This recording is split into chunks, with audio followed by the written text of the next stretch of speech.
Bonjour et bonsoir en fonction de l'endroit où vous vous trouvez actuellement. Une fois de plus, nous allons pénétrer dans les sphères de la connaissance interdite. Ici, nous allons parler de ce fameux Jésus-Christ ou Jésus de Nazareth, Césarée, entre guillemets, de Borgia, euh, du Messie, du supposé Messie ici.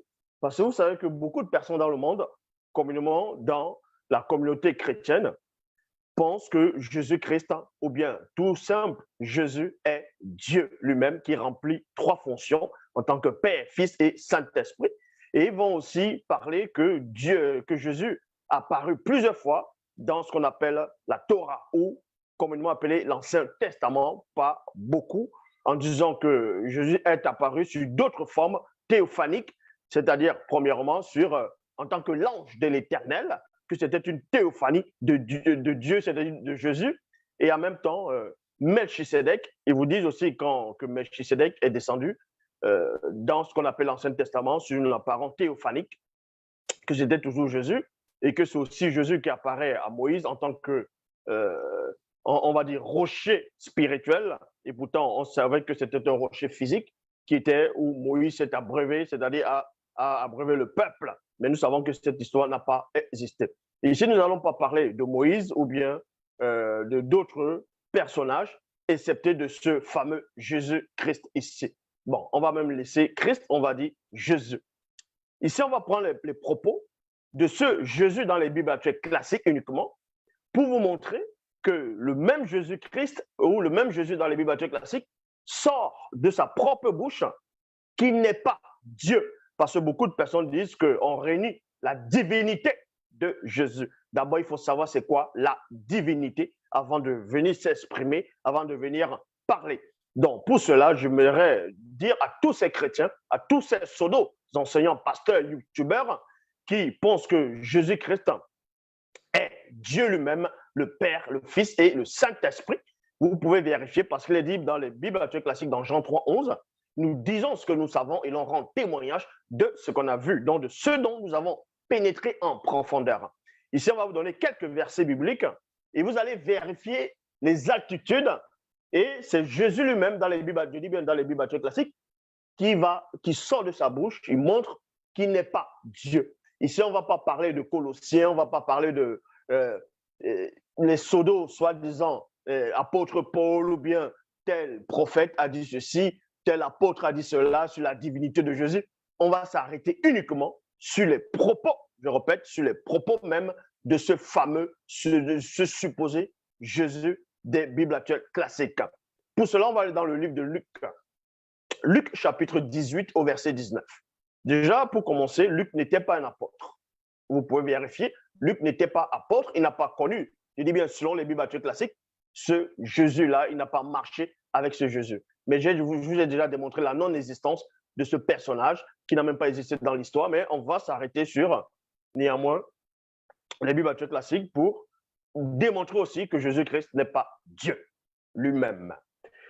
Dans Luc 18, verset 19, il est dit ici, Jésus lui dit, pourquoi m'appelles-tu bon?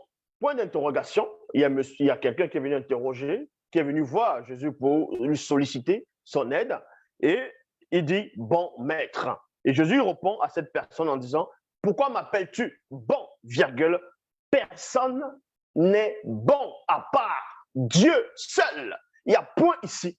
Dans la Bible, parole de vie, il est dit, Jésus lui répond, pourquoi m'appelles-tu bon? Personne n'est bon, virgule, sauf Dieu. Il y a point ici.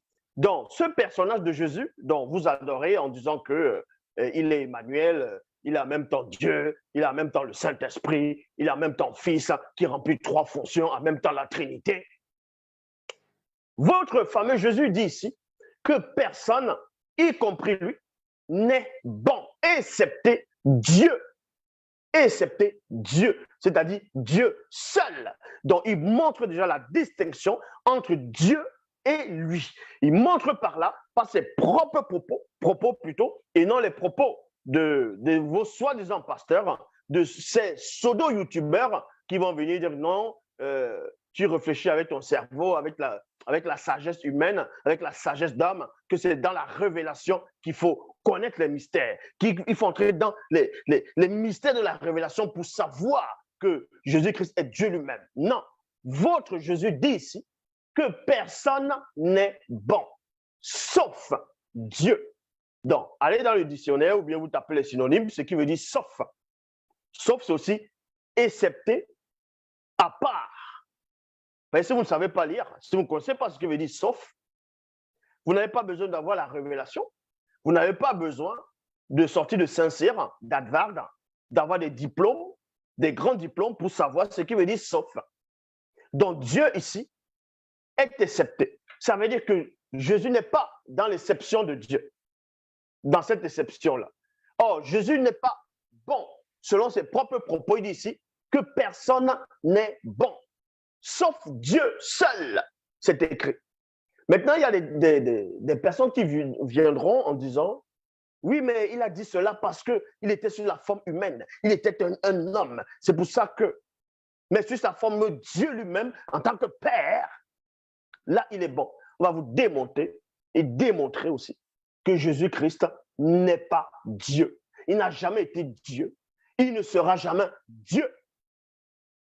Et quand on parle de la soi-disant divinité de Jésus, il y a des personnes qui vont dire que Jésus s'est adressé à un moment donné aux Juifs en disant que moi et le Père, nous sommes un.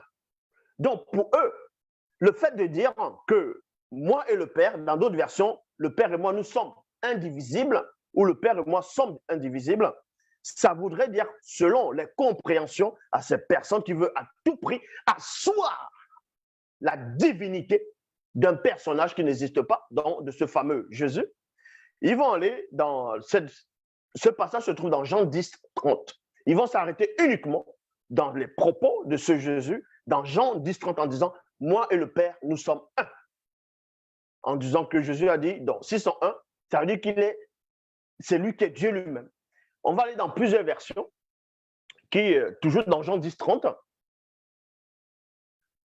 pour vous expliquer après, et ensuite on va lire tout le contexte, et on va vous expliquer pourquoi Jésus disait « Moi et le Père, nous sommes un », et pourquoi les Juifs ont voulu lapider Jésus sur les Bibles baptistes classiques par rapport à ses propos. Donc, dans Jean 10, 30, Bible Parole de vie, « Mon Père et moi, virgule, nous sommes un ». Nouvelle Bible en français courant, « Le Père et moi, nous sommes un ». Traduction Jean-Baptiste Glard, « Moi et le Père, virgule, nous ne sommes qu'un ». Traduction Altamar, « Le Père et moi, virgule, nous ne faisons qu'un ». Il y a point. Traduction Le Maître de Sarcy, « Mon Père et moi, virgule, nous sommes une même chose. Une même chose. Il y a point ici. Donc, avant d'aller on ne va pas s'arrêter uniquement, comme je dis, dans le verset Jean 10, 30. On va poursuivre, même dans le verset 31, jusqu'à pour voir la conversation entre Jésus et les Juifs qui ont voulu le lapider par rapport à ce que Jésus a sorti de sa bouche. Mais avant cela, on va vous expliquer d'abord, premièrement, dans un autre passage, ce qui veut dire « Moi et le Père, nous sommes un », que Jésus ne voulait nullement dire ici, que Dieu et lui, c'est une seule et même personne. Je dis bien, même si il y a, les gens vont traduire en disant le Père et moi, nous ne faisons qu'un, nous sommes une même chose. Ça veut dire quoi ici? Les mêmes propos de Jésus dans les Bibles baptistes classiques, toujours dans le livre de Jean, chapitre 17, au verset 22, dans la prière sacerdotale, la prière de la sacrificature. Il est dit dans Jean 17, 22. Donc, Jésus s'adresse à Dieu dans les Bibles baptistes classiques en parlant, en priant pour ses apôtres qu'il avait établis. Il dit dans la prière de la sacrificature, dans Jean 17, 22, « Je leur ai donné la gloire que tu m'as donnée. » Donc, Jésus dit à Dieu que lui, Jésus, il a donné la gloire aux apôtres, la même gloire que Dieu lui a donnée, afin qu'il soit un. C'est-à-dire, enfin que Pierre, Jean, Thaddée, Barthélemy, Jude, ainsi de suite, je ne vais pas citer tous les noms des apôtres ici, puissent être une seule et même personne. Donc, en gros, je leur ai donné la gloire que tu m'as donnée, afin qu'il soit un, comme comme toi et moi, nous sommes un. Donc, il prend même l'exemple en disant, comme toi et moi, nous sommes un, dans Jean 10, 30. Est-ce à dire que si Jésus disait dans Jean 10, 30 que le Père et lui, ils sont un, c'est-à-dire une seule même entité, c'est-à-dire qu'il est en même temps, il est le Père lui-même, ça voudrait aussi dire alors que dans Jean 17, 22, en disant que les apôtres doivent être un, comme lui, il est un avec Dieu, ça voudrait donc dire que Pierre et Jean, c'est une seule et même personne alors. Mais ce sont tous les apôtres, les 12 apôtres les apôtres dont Jésus est en train de prier pour eux, c'était une seule et même personne avec plusieurs manifestations. Donc vous comprenez que vous ne connaissez pas les Écritures. Non seulement vous ne savez pas lire, parce que vous voulez à tout prix asseoir la divinité de quelqu'un qui ne mérite pas. Donc on va aller dans Jean 10, verset 31, parce qu'on ne va pas s'arrêter dans Jean 10, 30. Jean 10, 31 à 35, il est dit ici, de nouveau, virgule, des Juifs prirent des pierres pour lapider Jésus. Il y a point ici. Jésus leur demanda, je vous ai fait voir beaucoup d'œuvres bonnes de la part du Père, virgule, pour laquelle de ces œuvres voulez-vous me tuer à coups de pierre? Dans d'autres versions, c'est voulez-vous donc me lapider? Ils lui répondirent, donc les Juifs ici vont répondre à Jésus en disant, ce n'est pas pour une bonne action que nous voulons te tuer à coups de pierre, virgule.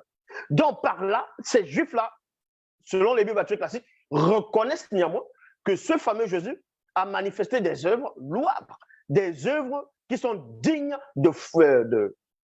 qui sont dignes pour eux, pour ces Juifs-là. Mais ça ne s'arrête pas là. Ils disent, ce n'est pas parce que tu as fait des bonnes choses, c'est-à-dire tu as fait des œuvres, qu'on veut te lapider. Mais parce que tu insultes Dieu, point, en effet, virgule, tu es simplement un homme. Et tu veux te faire Dieu, avec un D majuscule, dans la version que je lis. Et tu veux te faire Dieu, parce que dans d'autres versions, c'est avec un D minuscule. Mais néanmoins, on reste sur Dieu.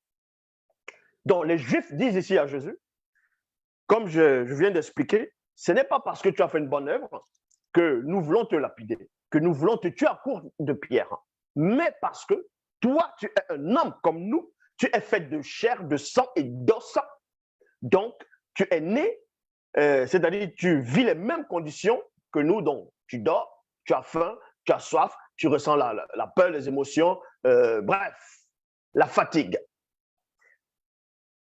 Et tu te fais Dieu. Sans cela où nous, les Juifs, on veut te lapider. Écoutez donc la réponse de Jésus. Vous allez comprendre que dans la réponse de Jésus, quand il répond aux Juifs, selon les Bibles classiques, les Juifs n'ont pas compris les propos de Jésus dans Jean 10, 30. Eux, ils ont cru que Jésus disait qu'il est le Père directement, que c'est lui qui est Dieu, ou bien qu'il s'est fait égal à Dieu. Ce n'est pas ce que Jésus est en train de dire. Et c'est la même confusion que les chrétiens actuels, une grande partie, sont en train d'adhérer en pensant que Jésus disait, moi et le Père, nous sommes un, donc ça veut dire qu'il est le Père lui-même. Non. Écoutez donc la réponse de ce fameux Jésus. Ils lui répondirent, bon, en effet, tu es seulement un homme et tu veux te faire Dieu. Jésus l'a dit, 2 points, dans votre loi, virgule, on lit cette parole de Dieu. 2 points. Vous êtes des dieux. Vous êtes des dieux. Bible en français courant, Jésus répliqua, n'est-il pas écrit dans votre loi, j'ai dit. Maintenant, on peut s'arrêter sur j'ai dit. Il y a d'autres personnes maintenant, des pseudo-enseignants, des gens qui pensent être des pasteurs, vont dire, vous voyez, Jésus a dit dans Jean 10, 34, que n'est-il pas écrit dans votre loi, j'ai dit. Donc le fait d'avoir dit c'est moi, j'ai dit, dans votre loi, donc ça veut dire que, et que dans la loi hébraïque, ou bien dans la loi que Moïse a apportée dessus des prophètes, celui qui dit j'ai, c'est Dieu. Donc, le fait de dire que j'ai dit, ça voudrait dire que c'est Dieu qui disait ça, donc il montre encore à ces Juifs-là qu'il est Dieu, qui parlait dans l'Ancien Testament, qui donnait la loi. Non, ce n'est pas ce que Jésus dit ici. Vous avez mal compris parce que vous ne comprenez pas le français. Quand on vous dit dans Jean 10, 34, Jésus répliqua, n'est-il pas écrit dans votre loi? 2 points. 2 points, c'est quoi? Maintenant, il va dire exactement ce qui est écrit dans la loi. Quand il dit ici, j'ai dit, ce n'est pas Jésus qui dit, c'est la loi, c'est dans la loi, c'est Dieu qui dit dans la loi que Dieu lui l'a dit, c'est-à-dire j'ai dit. Ce n'est pas le j'ai là, ce n'est pas Jésus. Ce n'est pas le je ou bien j'ai de Jésus. Il ne fait que répéter ce qui est marqué dans la loi. J'ai dit, vous êtes des dieux. Dans cette parole des livres saints, Dieu parle aux êtres humains. Et non, moi, je parle aux êtres humains. Mais Dieu parle aux êtres humains. Il les appelle des dieux. Or, personne ne peut supprimer ce qu'il y a dans les livres saints. Voilà ce qu'ils essaient d'expliquer ici. Ça veut dire quoi? Ça veut dire que quand Jésus dit « Moi et le Père, nous sommes un », les Juifs, eux, ils ont compris que Jésus disait qu'il est Dieu lui-même. Donc, il se fait égal à Dieu. Non. Non. Mais il reconnaît néanmoins le fait de dire qu'il est, que lui et le Père, ils sont un, c'est-à-dire moi et le Père, nous sommes un, qu'il est un avec Dieu. C'est pour montrer que, vu que la parole de Dieu est en lui, donc il est un petit Dieu, non pas exactement lui tout seul, parce que la loi avait confirmé cela. Donc, il se basait sur cette loi qui dit, j'ai dit, vous êtes des dieux. Il explique pourquoi Dieu appelle certains hommes des dieux. Il donne la raison. La raison, c'est quoi? Dans cette loi des livres saints, Dieu parle aux êtres humains, il les appelle des dieux. Ça veut dire quoi? Quand vous lisez dans d'autres versions, on vous apprend que c'est ceux-là même qui ont reçu la parole de Dieu, qui appliquent la parole de Dieu, qui deviennent des, c'est-à-dire eux deviennent des dieux. C'est ce que Jésus est en train d'expliquer. C'est ce qu'il expliquait. Que si vous avez compris que j'ai dit que je suis Dieu le Père lui-même, non, ce n'est pas ce que je suis en train de dire dans Jean 10, 30. Vous avez mal compris. Je vous explique maintenant ce qui est écrit dans la loi. Voilà. Et on va dans Psaume, chapitre 82, verset 6. Il est dit, j'ai dit. Ce n'est pas Jésus qui parle ici. J'ai dit, vous êtes des dieux. Vous tous, des fils du Très-Haut. De même que ce qu'on appelle Moïse, dans les Bibles classiques, Moïse, Moussa, dans d'autres versions dites révélées, vous comprenez que Moïse lui-même, Dieu l'a fait Dieu. Il était Dieu, non pas seulement pour Pharaon, parce que certains pensent qu'on a rendu Moïse, c'est-à-dire on a donné le titre de Dieu à Moïse uniquement pour Pharaon, uniquement devant Pharaon. Non, ce n'est pas seulement devant Pharaon. Donc, on va aller dans Exode, chapitre 4, au verset 16. Il est dit ici, en parlant d'Aaron, parlera pour toi au peuple. Donc, Dieu, Yahvé Adonai, Jéhovah, Elohim, dit à Moïse que Aaron va parler pour Moïse, de la part de Moïse, au peuple. Et ensuite, il dit ici, il sera ton porte-parole, virgule, et toi, c'est qui maintenant? C'est Moïse. Tu lui serviras de Dieu, avec un D majuscule. Donc, Dieu donne le titre de Dieu, de divinité à Moïse, à un homme. Déjà, pouf, Aaron, son frère, Aaron va prendre le rôle de prophète. Et quand vous lisez dans d'autres versions, on dit, Moïse va t'inspirer comme Dieu. Il devient comme un esprit qui inspire le prophète. Bible Shoraki, lui, il parlera pour toi au peuple, et c'est lui-même qui sera pour toi une bouche. Toi, virgule, en parlant de Moïse, là, c'est toi. Pour lui, tu seras Elohim. Elohim, avec un E majuscule. Exode chapitre 7, au verset 1. L'Éternel dit à Moïse, vois, je te fais Dieu, avec un D majuscule, pour Pharaon, et Aaron, ton frère, sera ton prophète. Alors, est-ce à dire que parce que Moïse, il est devenu Dieu pour Aaron, pour le peuple, parce que quand Moïse était sur la montagne, selon les Bibles classiques, j'ai déjà même démontré que l'histoire des enfants d'Israël en Égypte n'a même jamais eu lieu, tout ça, ce sont des torchons. Mais néanmoins, pour vous démontrer que dans vos propres soi-disant livres, vous ne connaissez pas. Quand Moïse était sur la montagne, et le peuple d'Israël a commencé à fabriquer le veau d'or, qu'est-ce qui s'est passé? Qu'est-ce qu'il y avait Adonai, Jéhovah, Elohim, l'Éternel, a dit à Moïse? Il a dit, regarde ton peuple. Dieu n'a pas dit, mon peuple s'est corrompu. Il dit à Moïse, voilà ton peuple. Donc Moïse est devenu Dieu pour le peuple. Est-ce que ça veut dire que parce qu'on lui donne le titre de Dieu, que Moïse devient le créateur? Selon votre compréhension, que Moïse devient Yahvé, Adonai, Jéhovah, Elohim lui-même? Non, c'est la même chose que Jésus est en train de dire dans Jean 10, 30, en disant, moi et le Père, nous sommes un. C'est-à-dire que la parole était en lui. Et parce qu'il a accepté la parole selon les Bibles classiques, et les œuvres qu'il fait sont issues de la parole, donc il devient un Dieu, mais pas égal de Dieu. Il devient un Dieu comme Moïse. Il devient un Dieu comme dans Psaume 82, verset 6. J'avais dit, vous êtes des dieux. C'est tellement simple à comprendre. Et on va poursuivre. Dans Jean 10, 36, il est dit, et moi, le Père m'a choisi et m'a envoyé dans le monde. Et moi, le Père m'a choisi. Et moi, le Père m'a choisi. Donc, Jésus dit ici, selon les Bibles classiques, dans Jean 10, 36, que Dieu, Yahvé, Adonai, Jéhovah, Elohim, l'a choisi. Choisi, ça veut dire quoi? Ça veut dire il n'était pas le seul, il n'est pas l'unique dont on fait croire aux gens qu'il est le Fils unique de Dieu dans Jean 3,16. Ça, on va revenir plus tard. Le fait qu'on puisse te choisir, ça veut dire qu'il y a d'autres semblables à toi. Mais toi, on va te choisir pour une mission spéciale. Est-ce que vous comprenez?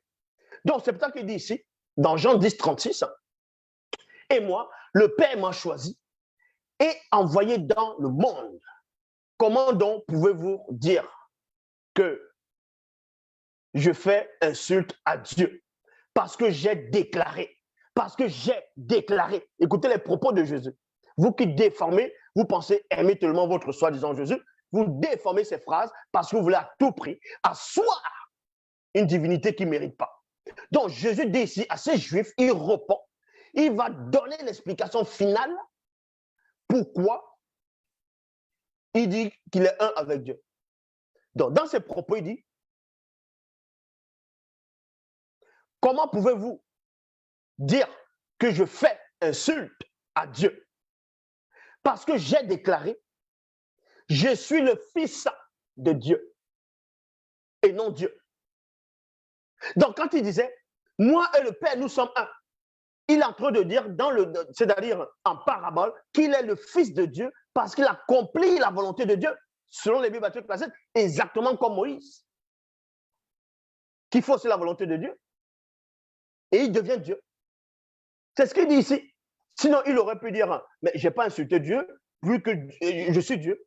Mais il décode maintenant ces phrases en disant, parce que j'ai déclaré, je suis fils de Dieu et non Dieu. Je suis fils de Dieu. Jean 10, 30, c'est ce qu'il est en train de dire. Mais dans ces mêmes propos, dans Jean 10, 36, il dit que Dieu l'a choisi. Donc, quand tu choisis, ça veut dire qu'il y a d'autres semblables à toi. Il y a plein d'autres qui sont à côté de toi, mais toi, on te choisit pour un but précis. Et maintenant, les gens vont dire, oui, mais il est le Fils unique de Dieu. Il n'est pas le Fils unique de Dieu. Selon les Bibles classiques, il n'est pas le Fils unique de Dieu. Dans Jean 3, 16, où il dit, Dieu t'a tant aimé le monde qu'il a donné son Fils unique, afin que quiconque croit en lui ne périsse point, mais qu'il ait la vie éternelle. Tout ça sont des torchons, c'est faux. Parce que, remarquez, le premier fils que Abraham a eu, ce n'était pas avec Sarah, c'était avec Agar. Le premier fils d'Abraham, c'était Ismaël. C'était Ismaël. Donc Ismaël est sorti de la semence d'Abraham.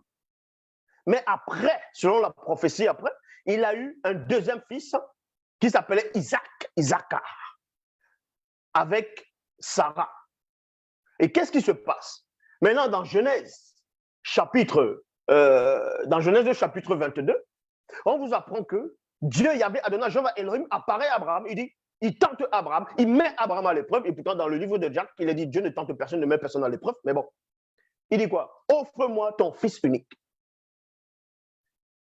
Offre-moi ton fils unique. Donc, vous allez entendre ça Ismaël est qui alors? Ismaël n'est pas sorti d'Abraham, mais on vient appeler Isaac fils unique. Pourquoi on l'appelait fils unique? Est-ce à dire que Ismaël n'existait pas? Ou bien ils se sont trompés de la naissance d'Ismaël? C'est pas ça. Il est le fils unique par rapport à une prophétie, par rapport à un événement qui doit s'accomplir. Ce n'est pas qu'il est le fils unique d'Abraham directement. C'est le même principe dans les Bibles classiques avec la personne dont vous dites être Jésus le Sauveur. Quand on dit qu'il est le fils unique de Dieu, non. Vu qu'il y a des versions, pas des versions, des versets qui démontrent que Jésus n'est pas le seul fils unique de Dieu. On voit cela dans Job, dans le livre de Job, chapitre 2, au verset 1, dans la Bible du Semeur. Il est dit ici, un jour, virgule, où les anges de Dieu se rendirent au conseil de l'Éternel, virgule, Satan, l'accusateur, vint aussi parmi eux au conseil de l'Éternel. Nouvelle Bible français courant, à la place des anges, dans le même passage, le même chapitre, le même verset, il est dit, un jour que les êtres célestes venaient se présenter devant le Seigneur, l'accusateur vint aussi parmi eux se présenter devant le Seigneur. Bible seconde 21. Un jour, virgule, les fils de Dieu vinrent se présenter devant l'Éternel et Satan vint aussi au milieu d'eux pour se présenter devant l'Éternel. Donc vous comprenez que dans Job, chapitre 2, verset 1, les anges sont les fils de Dieu. Maintenant, pour asseoir le mensonge du christocentrisme, ils vont aller inventer les torchons des versets comme les gens dans Jean 3, 16 et dans Hébreux 1, 5. Où on dit que Dieu n'a jamais dit que les anges sont ses enfants, que les anges sont ses fils. Et pourtant, il y a plein de passages, même dans ce qu'on appelle la Genèse. Genèse chapitre 6, verset 1 à 2, il est dit quoi? Lorsque les hommes eurent commencé à se multiplier sur la surface de la terre et que des filles les furent nées, les fils de Dieu virent que les filles des hommes étaient belles. Dans d'autres versions, les habitants du ciel. Les habitants du ciel. Et dans la Bible de témoins de Jéhovah, les fils du vrai Dieu virent que les filles des hommes étaient belles. Maintenant, les gens vont venir expliquer ça. Non, quand on parlait des fils de Dieu, ça n'avait rien à voir avec les anges. C'était les fils de la lignée de Seth et les enfants des hommes. C'était la descendante de Caïn. Voyez? Vous voulez à tout prix asseoir un mensonge basé sur du mensonge. Parce que vous-même, vous êtes des mensonges. Donc ici, Jean 3,16 est faux parce que Dieu n'a pas de fils unique tel que vous imaginez, selon les Bibles classiques. Je dis bien selon les Bibles classiques. Et les anges sont les fils de Dieu, contrairement à ce que Hébreux 1,5 essaie de faire croire.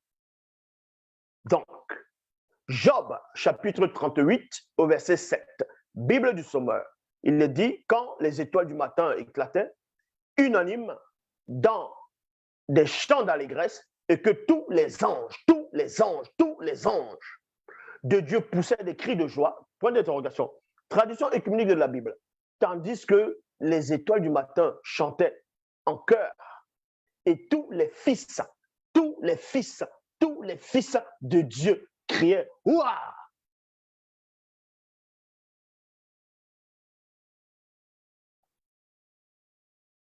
Et on va repartir dans Jean, chapitre 8, au verset 40.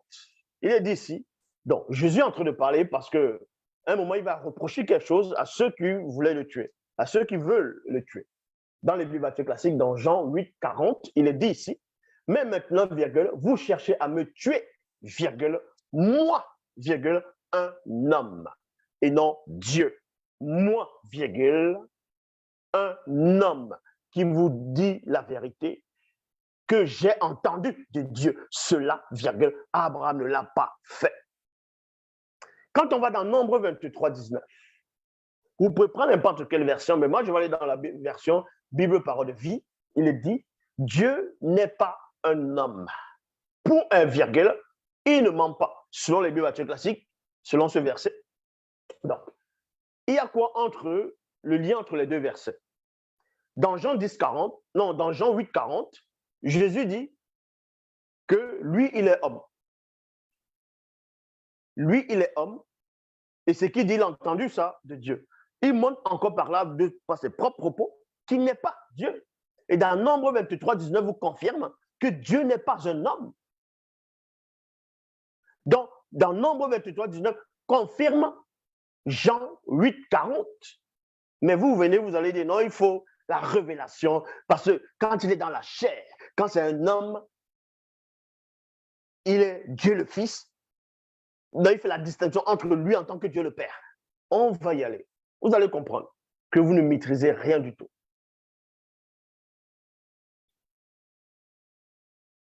Et il y a aussi un verset qu'ils aiment bien prononcer par rapport à Philippe. Quand Philippe dit, montre-nous le Père, et cela nous suffit. Et Jésus dit, mais il y a longtemps que je suis avec vous, vous ne m'avez pas connu, tu ne m'as pas reconnu, celui qui m'a vu a vu le Père. Et ils vont dire, vous voyez, que celui qui m'a vu a vu le Père, donc ça dit que c'est lui qui est le Père. Non, vous ne comprenez rien du tout. On va aller dans ce verset, on va vous donner l'explication.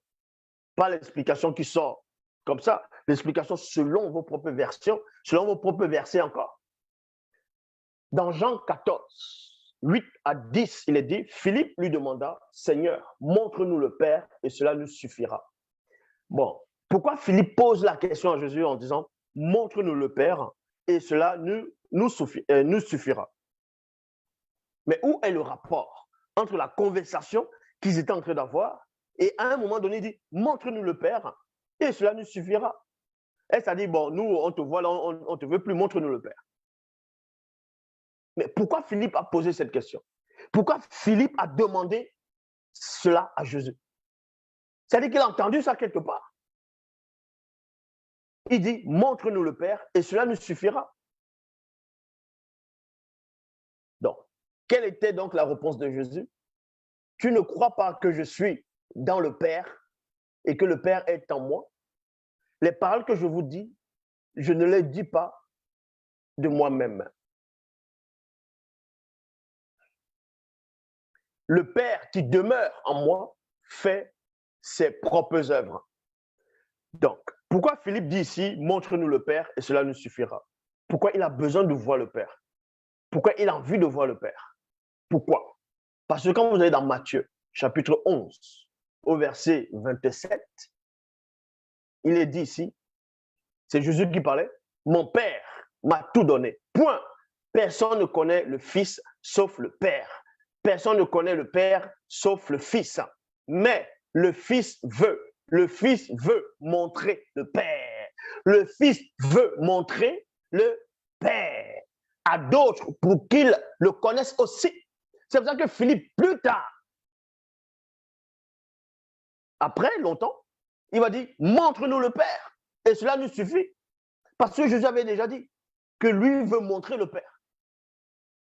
Il n'a pas dit, je veux me montrer moi, mais vu qu'on le voit déjà, mais je veux montrer le Père dont je vous parle constamment. Et c'est là que Philippe, maintenant, il va se rappeler de cette phrase, je veux montrer le Père à d'autres. Il dit maintenant, montre-nous le Père alors. Et cela nous suffit. Mais Philippe, en quel moment Philippe ici a demandé à voir le Père? C'était dans Jean 14. Et les apôtres n'avaient pas encore reçu le Saint-Esprit. Bien plus tard qu'ils ont reçu le Saint-Esprit, on va dans l'épître de Jean. Jean était là ce jour-là, non? Ou parce que Jean n'était pas là, n'a pas entendu la demande de Philippe, n'a pas entendu la réponse de Jésus. Jean, lui, l'a compris. Que Jésus, quand il disait celui qui m'a vu avec le Père, ne voulait pas dire que c'était lui qui est le Père. Jean avait compris cela. Et plus tard dans les Bibles classiques, quand il a reçu le Saint-Esprit, quand il avait reçu le mandat, il a écrit les épîtres, il a aussi déclaré cela pour éclairer les pauvres arrivistes comme vous qui voulaient à tout prix faire asseoir une divinité qui n'existe même pas. Dans 1 Jean chapitre 4 au verset 12, 1 Jean 4, 12, il est dit quoi? Personne n'a jamais vu Dieu. C'est écrit. Personne n'a jamais vu Dieu. Et Jean était là quand Jésus disait celui qui m'a vu a vu le Père. Et les chrétiens vont dire, ah oui, ça veut dire, bon, la plupart des chrétiens vont dire, ah oui, ça veut dire que c'est lui qui est le Père. Non, Jean vient confirmer ici. Donc toi, tu as eu plus de révélations que l'apôtre Jean, selon les Bibles classiques. Tu connais mieux que Jean. Tu as les secrets que Jean n'a pas. Quand Jean lui vient dire que personne n'a jamais vu Dieu, dans d'autres versions, personne n'a vu Dieu à aucun moment. Personne n'a contemplé Dieu à aucun moment. Donc, il démontre par là que quand Jésus disait, celui qui m'a vu a vu le Père. Il y a si longtemps, je suis avec vous, tu ne m'as pas connu. Jean en train de dire que non, Philippe avait mal compris ce jour-là. Que Jésus ne parlait pas, ne disait pas que c'est lui qui est le Père.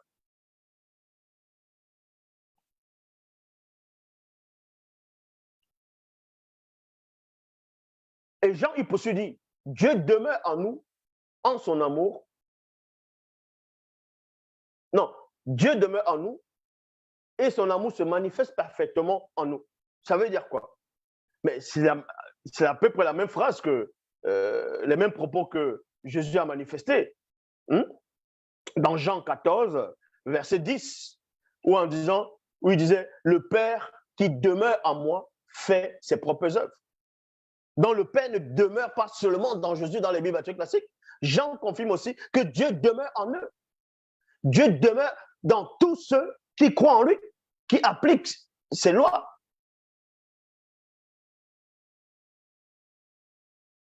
Dans Jean 14, verset 28, vous avez entendu, je vous ai dit, je m'en vais et je viens à vous.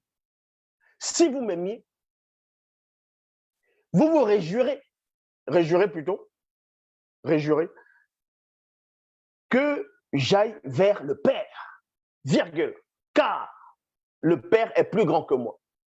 Maintenant, les tétards vont dire, oui, mais il dit le Père est plus grand que moi parce que lui, il est dans la chair. C'est un homme qui meurt, dont le Père qui est toujours lui est plus grand que celui, toujours lui dans la chair. On va vous expliquer. Même quand Jésus sort de la chair, il ne repart pas dans la condition qu'il avait avant. On va vous montrer que même dans sa condition d'avant, Dieu est toujours supérieur à lui. Parce qu'il n'est pas Dieu. Dans Jean 17, 3, vous êtes là, vous venez lire des torchons et vous ne comprenez même pas ses propres torchons. Parce que vous-même, vous êtes des torchons. Dans Jean 17, 3, on appelle ça la prière sacerdotale, donc la prière de la sacrificature. Il est dit ici, la vie éternelle, c'est qu'ils te connaissent, toi, le Dieu unique et vrai, virgule. Et celui que tu as envoyé, virgule, Jésus-Christ, Jésus le Christ. Ça veut dire quoi? On ne dit pas ici que Jésus-Christ est le Dieu unique, mais c'est Jésus-Christ, Jésus lui-même qui sort de sa propre bouche, qu'il n'y a qu'un seul Dieu unique, un seul vrai Dieu unique. Et le mot unique veut dire quoi? Vous tapez définition le mot unique, qui est un seul, n'est pas accompagné par d'autres du même genre. Dans Jean 17, 5, il est dit, écoutez attentivement, ça c'est un passage que vous allez faire la théologie, vous allez faire les études bibliques pendant 30 ans, 40, 60 ans, vous n'allez pas comprendre ce que ce verset veut dire ici. Dans Jean 17, 5.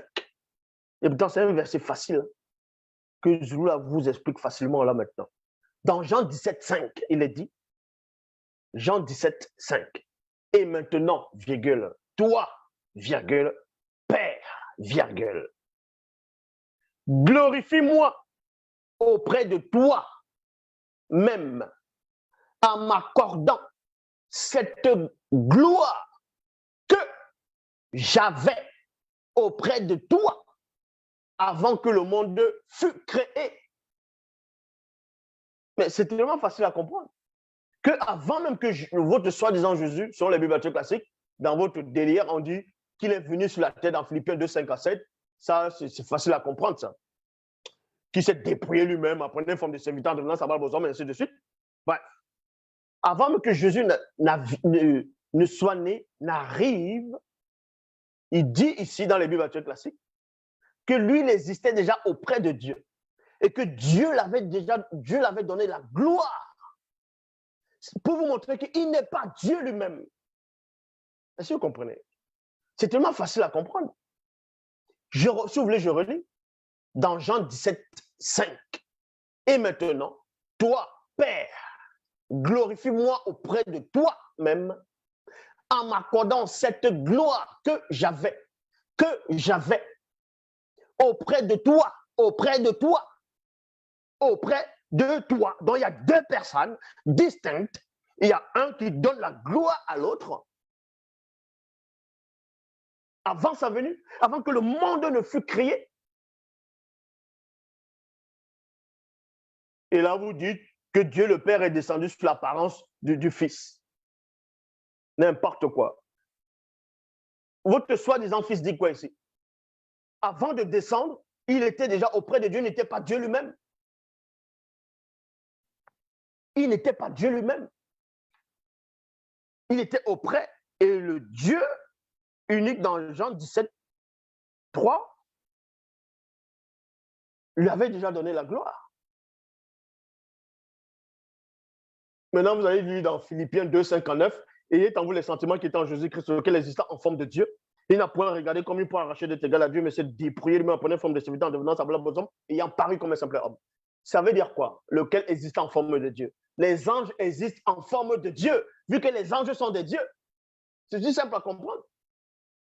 Vu que la parole de Dieu est en eux, donc ils deviennent des petits dieux, mais pas Dieu en tant que l'égal de Dieu lui-même. Donc, Ésaïe a pénétré la révélation.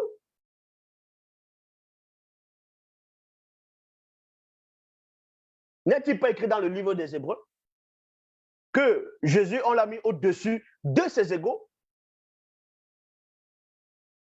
C'est pourquoi, oh Dieu, ton Dieu t'a oint au-dessus d'une gloire au-dessus de tes égaux. Ça veut dire quoi? Ça veut dire que les égaux, vous êtes pareils, mais sauf qu'on te prend, on va te oindre. Oindre, c'est quoi? Quand on oint quelqu'un, il devient un Christ pour une mission, dans une mission unique. C'est pour ça qu'on va dire le Fils unique d'eux, par rapport uniquement à cette mission, alors que nous savons qu'il a plusieurs fils. Vous voulez asseoir le christocentrisme partout. Et 1 Corinthiens chapitre 15, versets 27 à 28, je répète, 1 Corinthiens 15, versets 27 à 28, il est dit, en effet, il est écrit, Dieu lui a soumis, non, Dieu lui a mis sous ses pieds. Non, Dieu lui a tout mis sous ses pieds. Il y a point. Dieu lui a tout mis sous ses pieds. Il y a point ici. Bon. Déjà pour commencer, 1 Corinthiens chapitre 15. Dans 1 Corinthiens chapitre 15 ici, le début du verset est faux. C'est un mensonge. C'est ce qu'on appelle le christocentrisme. Ils ont pris ça dans le livre des Psaumes, en faisant croire qu'on a mis tout sous les pieds de Jésus. Il va, demande-moi, je te donnerai la terre pour possession. Tu vas briser point vague, tu vas briser cela. Mais quand on disait il a mis tout sous ses pieds, si vous lisez bien les Psaumes, vous allez comprendre qu'on ne parlait même pas de Jésus là. On parlait de ce qu'on appelle Adam. C'est à Adam qu'on a donné toute la terre, qu'on a mis tout sous ses pieds. Vous êtes là, le christocentrisme, vous prenez là, vous modifiez là, parce que vous voulez asseoir un mensonge. Mais on va quand même lire. On va vous donner ce verset cadeau dans 1 Corinthiens 15, 27 à 28. En effet, il est écrit, Dieu a tout mis sous les pieds. Il y a point ici. Mais il est clair que dans cette phrase, virgule, le mot tout n'inclut pas Dieu qui soumet toutes choses au Christ. Donc, Dieu ne va pas se soumettre à Christ. Donc, lorsque toutes choses auront été soumises au Christ, alors lui-même, virgule, le Fils se soumettra à Dieu qui lui aura tout soumis. Ainsi, virgule, Dieu régnera parfaitement sur tout. Donc, pour vous montrer que même si vous dites que votre Christ est au ciel, n'est-ce pas, vous dites qu'il est assis à la droite de Dieu? Comment vous dites que Jésus est assis à la droite de Dieu? En même temps, vous dites que c'est Dieu qui est descendu sur terre, il est devenu un fils, alors qu'avant de descendre sur terre, il y avait déjà le fils à côté et il y avait déjà le Père. Donc, vous voyez que ça ne tient pas. Ça ne tient pas à vos hérésies. Maintenant, on va vous donner un verset. Un verset que vous n'avez jamais compris. C'est un verset fort que toi qui me regardes, après l'explication de ce verset-là, si tu persistes, malgré tous les versets que je t'ai donnés, si tu persistes à croire que Jésus est Dieu lui-même, c'est que tu vas ouvertement contre ton Jésus. Apocalypse chapitre 1, verset 1. Il y a plein de personnes, y compris même ceux qui étaient là à l'époque, qu'on appelle Malcolm X. Lui aussi, il avait cru que le personnage d'Apocalypse 1.1 parlait de Jésus. Non. Apocalypse 1.1 ne parle pas de... C'est-à-dire, le personnage qui est apparu à Jean, à l'île de Patmos, n'était pas Jésus. Est-ce que vous comprenez? N'était pas Jésus. Cette vidéo existe encore, mais je vais encore vous le démontrer ici, en quelques phrases, que le personnage qui est apparu à Jean, à l'île de Patmos, n'était pas Jésus. Les gens vont dire, oui, mais ce personnage a dit, je suis l'alpha et l'oméga, je suis le premier et le dernier, et le vivant, j'étais mort, et parce que je suis vivant au siècle des siècles, je tiens les clés de la mort du séjour des morts. Donc, en gros, c'est Jésus qui a ce pouvoir. Mais cet ange-là parlait de la part de quelqu'un. De même que les prophètes de ce qu'on appelle l'Ancien Testament, quand ils disaient, je vous ai nourri, je vous ai fait sortir de la servitude. Est-ce que le prophète qui parlait, c'était Dieu lui-même? Dans Apocalypse chapitre 1, verset 1, remarquez que dans Apocalypse 1, 1, votre fameux Jésus était déjà remonté. Donc, il n'était plus homme de la chair. Parce que dans 1 Corinthiens 15, 50, il est dit, la chair et le sang ne peuvent hériter le royaume de Dieu. Donc, Jésus-Christ qui est remonté n'a plus de sang. Donc, pourquoi vous priez encore sur le sang de Jésus? Pourquoi vous invoquez le sang de Jésus? Vu que Paul lui-même dit dans 1 Corinthiens 15, 50, la chair et le sang ne peuvent hériter le royaume de Dieu. Donc, dans le royaume de Dieu, il n'y a pas de chair, il n'y a pas de sang, il n'y a pas d'os. Mais il y a quand même des chrétiens mongols qui invoquent toujours le sang de Jésus, quoi. Donc, vous voyez que vous êtes dans l'idolâtrie extrême, dont vous êtes dans l'ignorance, et vous ne savez même pas que vous êtes ignorant. C'est quand même dingue, ça. Hein? Comment ça fait d'être comme vous, dans l'ignorance? Comment ça fait d'être toi, qui me regarde, qui pense que Jésus est Dieu lui-même, qui pense qu'il y a un soi-disant homme qui est venu du ciel il y a 2000 ans, ou il y a plus de 2000 ans, en Palestine, ou qui est venu en tant que sauveur du monde. Mais attends, tu as la bouillie dans la tête ou quoi? Apocalypse chapitre 1, verset 1, il est dit, révélation de Jésus-Christ, virgule. Cette révélation de Jésus-Christ n'est pas de lui-même. De même que quand il était sur terre, selon les Bibles classiques, les propos qu'il disait ne venaient pas de lui, mais de celui qui l'a envoyé. Dieu ne va pas s'envoyer lui-même. Dieu ne va pas s'envoyer soi-même. Donc, de même que Jésus maintenant, il n'est plus dans la condition de la chair et du sang, il retourne dans la forme qu'il avait auparavant. Vous pouvez me dire qu'en tant que Dieu, mais néanmoins, quand il donne la révélation à Jean, d'Apocalypse, par rapport à l'île de Patmos, Jésus-Christ n'était plus sur la terre. Il est dit ici, révélation de Jésus-Christ, virgule, que Dieu lui a confié. Donc, on montre toujours que Dieu est toujours au-dessus de lui. Dieu l'enseigne toujours, Dieu lui révèle toujours des choses que Dieu lui a confiées pour montrer à ses serviteurs ce qui doit bientôt advenir. Cette révélation, il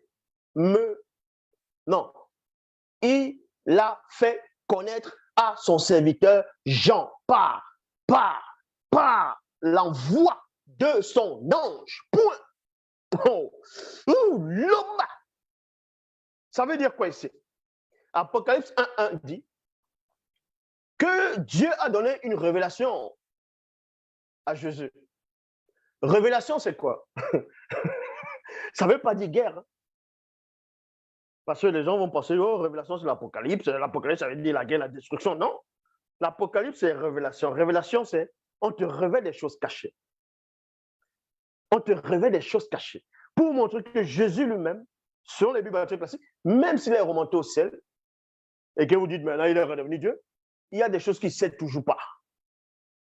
Le passage aussi le montre que même en étant dans votre soi-disant ciel de fumeurs de chambre, où il se trouve là-bas, il est toujours limité. Vu qu'il est dit ici, révélation de Jésus-Christ, que Dieu lui a confié, dans d'autres versions, que Dieu l'a révélé, que Dieu l'a montré, Dieu l'a révélé. Ça veut dire que votre Jésus dont vous pensez être Dieu, dont vous priez, ne sait pas tout, toujours. Il est toujours limité, parce qu'il n'est pas Dieu lui-même. Mais Dieu lui montre toujours des choses. Révélation de Jésus-Christ, que Dieu lui a révélé, que Dieu lui a confié, que Dieu lui a montré. Une révélation, c'est quoi? Ce sont des choses cachées. On te montre des choses. Dans Jérémie 33:3, demande-moi, je te relèverai des choses cachées, des choses que tu ne sais pas. Jésus ne le savait pas. Dieu lui a révélé cela. Malgré qu'il n'était plus dans la condition de la chair, parce qu'il n'est pas Dieu lui-même. Et maintenant, on confie ça en Jésus. Jésus, il fait quoi? Vu que Jésus ne va pas descendre encore pour parler à Jean, parce qu'il avait déjà, voilà, le moment où il a ressuscité, au moment où il partait, pas la transfiguration, l'ascension, tout ça, là, il y a des anges, il y a 2 anges qui sont apparus. Homme galiléen, pourquoi regardez-vous ce Jésus qui monte? C'est de la même façon qu'il reviendra. Mais Jésus n'allait pas revenir d'une manière spectaculaire pour redonner ça à Jean. Qu'est-ce que Jésus dit maintenant? Dieu lui confie quelque chose et lui va confier ça à son ange. Et l'ange, c'est l'ange là maintenant qui va descendre, apparaître à Jean à l'île de Patmos. Et c'est cet ange là maintenant qui va parler de la part de Jésus en disant, et le vivant, j'étais mort, et voici, je suis vivant, c'est des siècles, j'ai les clés de la mort de ce jour de mort. Je suis l'alpha et l'oméga. Et vous dites que c'est Jésus. Et pourtant, c'est l'ange qu'on a envoyé. C'est écrit. Cette révélation, virgule, il a fait connaître à son serviteur Jean par l'envoi de son ange. Point. Vous allez me dire, ah oui, mais Jésus a des anges. Donc Jésus a un ange. Donc s'il a des anges, s'il a un ange, ça veut dire que c'est Dieu. Parce que c'est Dieu qui a les anges. Je vous rappelle que Satan aussi a des anges. Satan a des anges. Apocalypse chapitre 12, versets 7 à 9. Il y eut guerre dans le ciel, Michel et ses anges combattirent contre le dragon, et le dragon et ses anges combattirent, mais il ne fut pas les plus forts. Les places ne furent plus trouvées dans le ciel, il fit précipiter le grand dragon, le serpent ancien, qui est le diable et Satan. Bouah! Michel archange même à ses anges. Donc vous racontez quoi? Donc Jésus va confier à un de ses anges la mission d'aller voir Jean à l'île de Patmos. Et c'est cet ange-là qui descend, que plein de gens qui ont la bouillie dans la tête, ils disent que l'ange-là, c'était Jésus. Que c'est Jésus qui est apparu à Jean. On va donc vous montrer. Apocalypse chapitre 1, versets 17 à 19. Quand je le vis, je tombais à ses pieds comme mort. Et il posa sur moi sa main droite en disant, ne crains pas, moi, virgule, je suis le premier et le dernier. Et les chrétiens s'arrêtent en disant, ah oui, il a dit il est le premier et le dernier. Ça veut dire qu'il n'y a que Jésus seul qui peut parler ainsi. Parce que Dieu dit qu'il est l'alpha et l'oméga, dans ce qu'on appelle l'Ancien Testament. Donc forcément, si l'autre vient dire cela, ça peut être que Dieu. Non, les cocos, non, les gamins. Ici, c'est l'ange qui parle de la part, exactement comme un prophète. C'est ce que les prophètes faisaient. Quand Moïse a porté la loi, qu'est-ce qu'il a dit dans les 10 commandements? Exode chapitre 20, dans les Bibles classiques. Je suis l'Éternel, ton Dieu. C'est Moïse qui donnait la loi au peuple. Il a reçu ça de Yahvé, d'Adonai Jéhovah Elohim, et il transmet cela, il dit au peuple, je suis l'Éternel, ton Dieu. Tu n'auras pas d'autre Dieu devant ma face. Est-ce que ça dit que c'est Moïse qui est l'Éternel lui-même? l'ange là a fait la même chose. Et c'est ce qui vous dépasse. Parce que vous ne savez rien. Et parce que vous n'êtes rien. Et le vivant, j'étais mort. Et me voilà vivant pour les siècles des siècles. Je détiens les clés de la mort et du séjour des morts. Écris donc ce que tu as vu, ce qui est et ce qui doit t'arriver ensuite. Apocalypse chapitre 19 au verset 10. Vous comprenez que le personnage qui est apparu à Jean à l'île de Patmos, qui a dit « Je suis et le vivant, j'étais moi, voici, je suis vivant, c'est le siècle, je tiens les clés de la mort, de ce jour de mort, je suis la fin d'Oméga. » C'est toujours ce personnage-là qui a guidé Jean, qui lui a révélé des choses que Jean est en train de voir. Et à un moment donné, quand Jean voyait ce que ce personnage dont vous dites que c'est Jésus est en train de lui révéler, admettons un seul instant, selon votre compréhension, que celui qui a apparu à Jean à l'île de Patmos, que ce soit Jésus. Admettons un peu que ce soit Jésus. Écoutez donc, admettons un seul instant que le personnage qui a apparu à Jean à l'île de Patmos, que c'était Jésus. Vous allez donc voir le verset que je vais vous donner, que vous êtes tellement des ignorants, des moins que rien, des pauvres arrivistes, on va dire, des idolâtres, vous ne servez à rien. Apocalypse chapitre 19 au verset 10, il est dit quoi? Je me jetais à ses pieds. Au pied de qui? De celui qui a apparu à l'île de Patmos, pour lui montrer des choses. Donc vous dites que c'est Jésus. Jean dit qu'il s'est jeté au pied de cette personne-là pour l'adorer. Pour l'adorer. Vous qui adorez Jésus dans vos fausses églises, vous qui adorez quelque chose qui n'existe pas, pour l'adorer.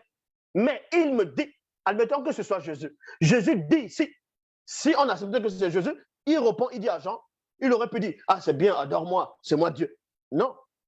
Mais il lui dit, mais il me dit, garde-toi de le faire. Je suis un serviteur. Je suis un serviteur. Il n'a pas dit je suis Dieu. Je suis un serviteur. Comme toi et comme tes frères et sœurs qui sont fidèles à la vérité révélée. Révélée par Jésus. Point.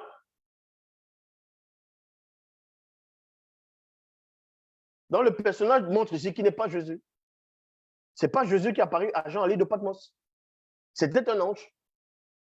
C'est pour ça que si c'était soi-disant votre Jésus et que vous dites qu'il est Dieu lui-même, il allait accepter que les anges l'adorent, que Jean l'adore. Mais il dit, il ne fait pas ça.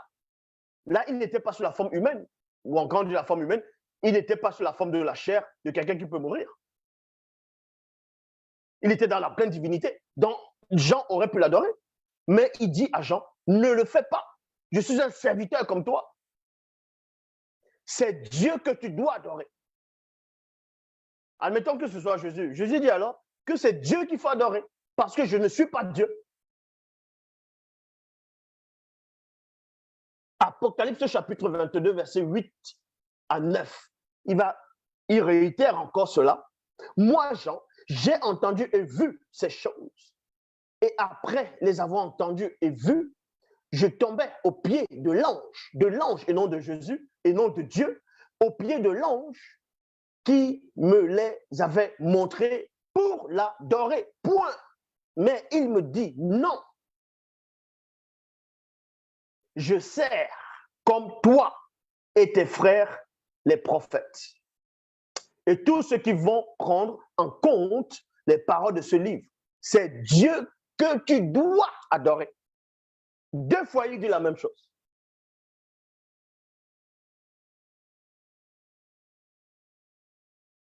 Deux fois, il dit la même chose. Donc, si pour vous, le personnage qui apparaît à Jean à l'île de Patmos, c'est Jésus, waouh, Jésus vient de vous coincer alors en disant, ah, il ne faut même pas l'adorer. Hein. C'est Dieu qu'il faut adorer. Parce que Dieu, on ne peut le voir. Jean a dit que personne n'a jamais vu Dieu. Mais expliquez-moi le Dieu que Moïse a vu dans Exode 24. Donc, à partir du verset, bon, on parle de 10, 11. Moïse monta avec Nabad, avec Aaron, Nabat, Ambioum et 70 anciens d'Israël. Ils virent le Dieu d'Israël, sous ses pieds était comme du saphir, était comme c'était transparent.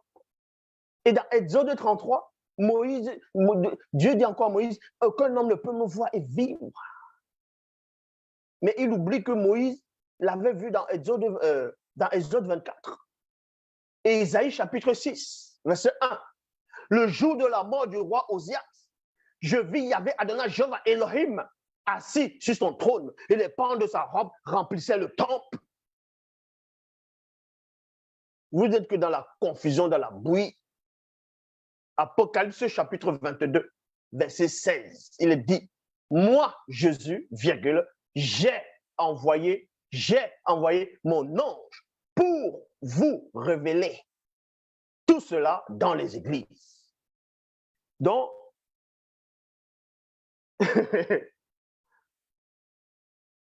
Apocalypse chapitre 1, verset 1, Jésus dit que Dieu lui a révélé des choses et lui, il révèle cela, il donne cela à son ange pour aller révéler cela à Jean, pour transmettre cela aux églises.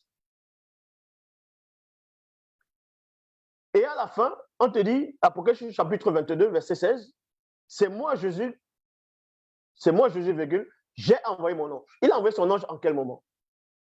En quel moment il a envoyé son ange? C'est d'Apocalypse 1.1 qu'il a commencé à parler. Et c'est quand Jean se retourne, il dit, je fus ravi au jour du Seigneur. Vous ne comprenez pas ce que ça veut dire? Parce qu'il dit, je fus ravi au jour du Seigneur, donc ça dit que c'est le Seigneur qui est apparu. Non. Donc Jésus confirme ici, sur les Bibles classiques, qu'il a envoyé son ange. Et c'est cet ange-là qui est apparu à Jean à l'île de Patmos, qui lui a montré des choses, qui a même permis à ce que Jean puisse même avoir la conversation avec l'un des 24 vieillards d'Apocalypse 5. L'ange-là ne l'a pas quitté à aucun moment, du début à la fin, de ce qu'il voyait. Donc, moi, Jésus, j'ai envoyé mon ange pour vous révéler tout cela dans les églises. Révéler aussi qu'il ne faut pas l'adorer lui, il faut adorer Dieu seul, selon les Bibles classiques. Donc, vous voyez, vous n'obéissez même pas à votre soi-disant Jésus. Vous ne l'obéissez pas. C'est pour ça que vous êtes comme ça. Dieu m'a dit, le Saint-Esprit m'a mis à cœur. Vous chantez Emmanuel, vous tournez les reins avec vos faux cheveux sur la tête, n'importe quoi. Vous dites que Jésus est Dieu. Qu'il faut l'adorer, il mérite l'adoration. Si c'est Jésus qui est apparu ici, lui-même, il dit l'adoration ne revient qu'à Dieu seul. Et il n'est pas Dieu. Vous pouvez prendre allez vous rassurer dans les livres comme les Colossiens. Il est l'image du Dieu invisible, le premier de toute la création. Quand Dieu a voulu que toute plénitude habite en lui, les patati, les patata. Quand Moïse conduisait le peuple, n'est-ce pas Dieu qui disait qu'il va envoyer son ange pour les aider à traverser le chemin? Et il dit à Moïse, garde-toi d'aller à gauche ni à droite, car mon ange, ma divinité est en lui. Ma divinité est en lui. Dans plusieurs versions, on dit ma divinité, dans deux versions, ma gloire ou mon nom réside en lui.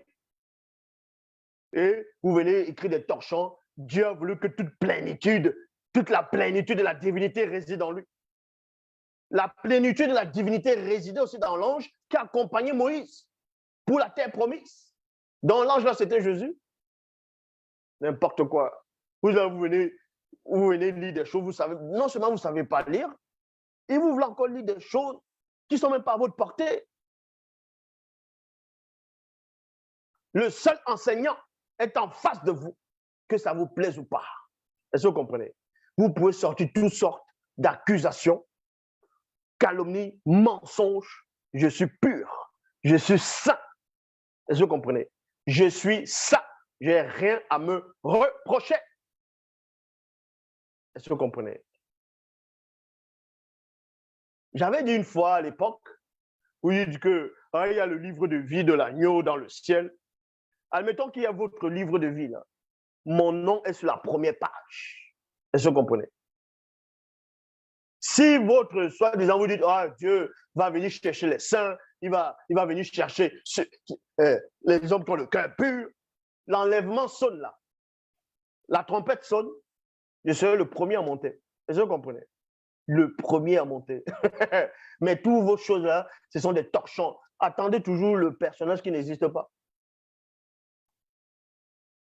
J'ai même pas eu à prendre Bible. J'ai même pas eu à prendre Bible. Maintenant, les gens ont dit, oui, mais pourquoi tu parles de Jésus alors que tu dis que Jésus n'existe pas? Tout ça.